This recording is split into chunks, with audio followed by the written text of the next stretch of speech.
Clayton McCullough, the 17th field manager in the franchise history. Has it sunk in yet? Kyle, I don't think it's sunk in yet. The excitement with each day has continued to, to build within for myself and my family. I guess long road to kind of get here. But my feet, I don't know if they've hit the ground yet. It's been a long road, but you've always been on an upward trajectory. And in recent seasons, you've had an opportunity to interview for jobs. Your name has been out there. People have been very interested in you. Why going into 2025, is this the right fit for you to now lead the Miami Marlins? I think with each opportunity that I had to go through some of those processes, I learned more about myself. I learned more about what was important to me, kind of my own values, having to bring those out. And I think some of those opportunities in time just maybe help better prepare for what was ahead. And I like to think timing is a big part of it. And this opportunity was appealing in so many ways with the chance going through the process with Peter and his team, seeing what his vision was with this organization moving forward and how to do that. And it lined up a lot with many of the things that are important to me, the culture, people, the opportunity to really develop. So it felt like the timing was right and an opportunity to lead in our profession. On-field leadership in uniform managing is like the highest thing. So it was like that was a really exciting opportunity for me. I don't think I could have found a better spot. You're coming off a decade run in the Dodgers organization. It culminates obviously in an incredible, magical World Series run. As I looked at some things, I saw Mookie Betts, unsolicited, said, best coach I've ever had. Shohei Ohtani had mentioned on multiple occasions how much you've helped him. I know it's not easy to talk about yourself, but why do all of these future Hall of Famers say that about you? It means a lot. I hope the care I had for them came through, that I tried to put their best interests at the forefront. What could I do in even some small way to help them perform at a level that either they were accustomed to or help them raise their game to another level. And I think it was just trying to be there each day and, provide, insight, work, and I think it was just availability and putting their needs ahead of whatever my needs were at the time. Kind of them to say, but I'll say they did far more for me and helped me become a better coach than I think I did helping them become better players. Well, I guess now the stakes get inherently higher now that you're being entrusted by this franchise to lead this group of young men. They come from all over the place, and you're going to have to meet a lot of new guys. But when 2025 rolls around, and maybe it starts in day one of spring training, what does a Clayton McCullough-led baseball team look like in your eyes? A team that is ultra prepared. It looks at each day with an opportunity to just get a little bit better. I think we go through the whole course of the season and you get your sights set out too far, too ahead of yourselves. So many factors that are outside of our control in a given day, and it's just trying to stay in the present. And it's a team that, hey, we'll prepare as best we can each day and go out and compete and fight and go play. And result is what it is at the end of the day. And you turn around the next day and you come back again. And that we're going to be entrusting of each other and staff members and player to just pull on the same side of the rope and put our best foot forward. I suppose that would lead me into my next question, and maybe you just answered it. But what does success look like to you? So many people would get to the podium and say it's World Series or nothing. But what in year one, what does success look like to you? I think success is all of it's just, if we go to look at the end of the season and rewind it back till this time through spring training, through a 162-game season, is like, are we better off than we were when we started? I think that is, the ultimate goal. And what that, success from that, it will bleed into, the kind of results that everyone is looking for and building a consistent type of winner here. But I think it's just each day trying to win that day and become a little bit better.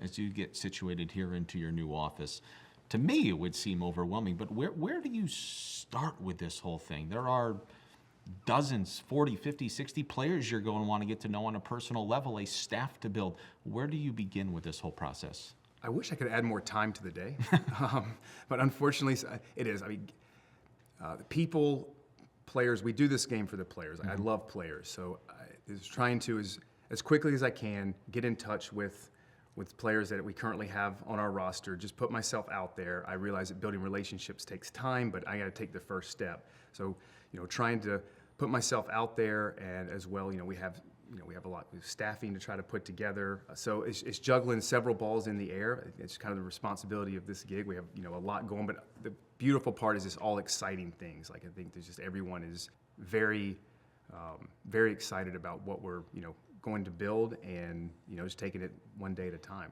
When you pick up the phone and you call a player, doesn't matter who it is, don't have to disclose who it is, but what is your message to them when you introduce yourself? Yeah, I think right now it's just kind of more hello. Like, I'm trying to relay my level of excitement to be provided with this opportunity to lead them, and, long-standing, successful, lasting relationships take time. So it's just maybe just trying to lay a little bit of the groundwork foundationally, put myself out there if they need anything, and then, it just hopefully leads to, further more in-depth conversations about, okay, what we're hoping to try to do here, and how, how I like to go about it. And we just kind of start to learn each other, and, as time goes on and we get to spend some more face-to-face time together, you hope it becomes stronger. You've mentioned that you're a servant to these players, and obviously you've been in the coaching capacity. Now you're tasked with managing. What does a great staff look like to you? A great staff, it's those that are, one, put the player first, willingness to collaborate and reach and touch every part of organizational resource that we have to squeeze as much as we can out of our players and our roster, and that they're selfless and they work hard, and at the end of the day the players know that the staff that we have here is about them, and it's about the Marlins and about us, just getting a little bit better each day we move forward. I think as folks probably learn a little bit more about your story and by some quick research, you never made it to the mountaintop in your playing career. You went to East Carolina, had a great collegiate career, had a couple of years in minor league affiliated baseball. There's a lot of guys out there that would say, you know what, I just played baseball for 25 years of my life. I'm done. I'm going to find something else to do. But what encouraged you to stay in the game? When I knew my career was over, I kind of see the writing on the wall and think, well, to be able to still put on a uniform and work and somewhat still be a kid was what I wanted to do. And I think the ability to give back, that was the positions I was in as a player. Again, it was a lot of servant. It was, helping those around me. And that was the chance. Now, as a coach, you have the opportunity to impact others that are starting out their journey and hopefully give them the best opportunity to maximize and reach whatever their set of goals were. You've managed in the minor leagues, 7 seasons managing. You were successful in 6 of them, which is extremely difficult to do, especially at the minor league level with so much turnover. You've been on a coaching staff. You've watched Dave Roberts manage. Now that you're managing, and this might go back to one of my earlier questions, when you watch your guys on the field every night, what are some of those non-negotiables for you when you watch your players and when you ask X out of them every single game? I think we just ask that, like, put those around you ahead of yourself. I think that starts with what you do prior to the game and your preparation, what you're doing in the weight room, the training room, in the bullpen, cages. The preparation aspect shows your teammates a lot about your care factor, and then going out there and, maybe simple as this, you just do whatever it takes for us to help win a ball game on the bases, defensively. So I think, like, paying attention to the smaller details within the context of a game is the way you earn respect from your fellow teammates, and then ultimately what's, kind of galvanizes a group. You've talked a lot about the players and how you are here for them. When the Marlins announced that you would be managing the club moving forward, I saw you were quoted as saying determination, focus, and care. Care stuck out to me. What does care mean to you? I think we'll talk about culture, and it'll be said a lot. I think culture is about people, and I think with that and having people is there's got to be a real level of, again, care in how you show that, first off, care about you as a person and individual. And my sole obligation here is to try to get the very best out of each and every person, and it's not going to look the same, but that the fostering and building relationships, a lot of care has to go into that. Interesting side of you. Your father was obviously a big part of your life in baseball, and 36 years as a professional scout in the Hall of Fame for scouts. Is that where baseball, this journey, started for you, and what have you learned from your dad? For sure. I think I was around the game growing up, loved it from a small age, and, I have a ton of respect for my dad. I think it's as much hearing people that he's worked with over the years, scouting, the things that they've said about him, and I think I learned his work ethic. I think he just always, kind of put his head down, worked, no ego, and you know, whether I intentionally did or not, I guess I just tried to pick up some of those traits as just, you know, endearing qualities to being a really solid person. Well, he's got a keen eye for the game. Are you going to come back to your phone after a bad managerial decision and hear about it? Are you on the horn with him quickly? I'm definitely gonna have to reach out, Dad. What do you got on that one? Speaking of family, you live in Jupiter. I guess in some way this has come full circle. Tell me a little bit about your family, how much they mean to you, and what their support has meant to you along the way. Amazing. I have married my wife, Jill.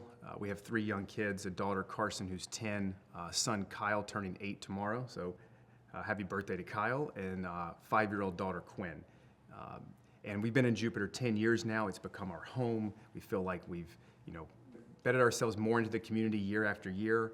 And I mean, with the amount of sacrifice and the time we spent away in this profession, no way you could do it, could have the kind of, you know, enjoyable experiences without a ton of support, especially from my wife, you know, and our kids. And they love the game, and they love coming out. So to be able to full circle kind of come home and, you know, and manage the Miami Marlins, have spring training right down the road, sleep in your own bed, those are things that I am excited about and haven't had the luxury of being able to do for a long time. Well, the family is in Jupiter. South Florida is home. Now you have a new family with the Miami Marlins, and Miami is home now as well. So Clayton, congratulations and best of luck. Thank you very much.